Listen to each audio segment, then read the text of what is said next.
I mean, it was just a watershed moment for Netflix, really. I mean, getting into the live scripted entertainment, I feel like this is sort of the house of cards, industry wise. If you think about the change, that was really the beginning of their launch into programming, their own original programming. This seems like getting into the live space. I mean, they've dabbled in live, Melissa, but this is a very big 10-year, $5 billion deal with WWE. This is transformative, and doing it on the exact same day that they announced the largest quarterly net adds since the pandemic quarter, and only literally the second largest net add quarter in the history of the company. Given how big and how old Netflix is, stunning that they can grow subs that quickly. How do you think their sports strategy or their live strategy will unfold? Do you think we'll see them going after, rights to live sports, or will they just pursue the sports adjacent, sort of not necessarily depending on it being live all the time, but things that can be rewatched over and over again? Look, I think they were very careful to use the phrase that you just recited, sports adjacent, right?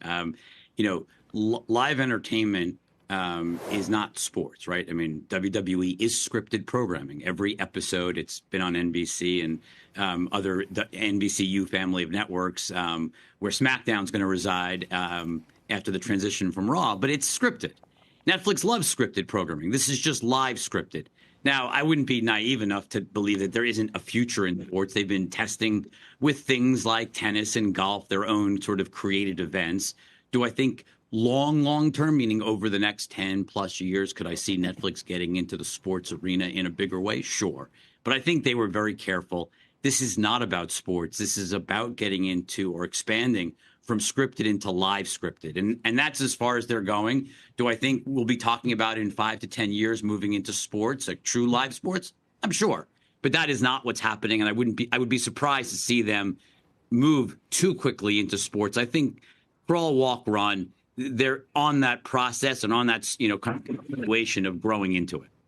Hey, Rich, it's Tim. You teed up in your notes the impact of generative AI and whether it's on the content creation process. Frankly, for a company that continues to grow their free cash flow model, think about this also, maybe phrase it in your analyst chair and what this means in terms of both income statement and how you view this company in a cycle where I think there are going to be a lot of upgrades coming, obviously, off these numbers, but because of some of the dynamics around how they can be more profitable than ever. Well, look, the obvious area that seems to jump out at me is animation. They just had I think their most successful animated movie in history called Leo. They talked on the call, answering one of our questions about there being a Leo sequels being kicked around now. I have to believe when you think about the storyboarding and, you know how long it takes, Tim, to make animated movies. It's 3 to 4 years. It's a brutal process. If you can speed up that content creation process for animation, and really do it more quickly, I think that's a place where generative AI could have a meaningfully positive cost impact and speed efficiency impact on the business. And so I think that's notable. How it reduces cost in the broader business, I mean, I don't expect storytellers to go away anytime soon.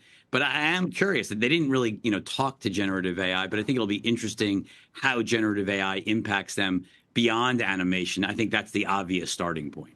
Rich, I got 2 questions for you. One, Netflix mentioned a gaming strategy a couple of years ago. Where do they stand on that? And 2, what makes you think Tim would have any idea how long it takes to make an animated film? Tim is working on his animated. I am cartooning right here. I mean, I'm laying out storyboards. Right. Thank you, Rich. The salamander. I appreciate you. Yeah, I'm giving Tim credit for his overall creative capabilities. But in answer to your question on gaming, look, Brandon Ross, my partner, lives and breathes video games. Like, he still continues to believe that, they're probably going to need to make an acquisition at some point. Maybe not a major, like an EA acquisition. How about but do they Spotify? have to buy?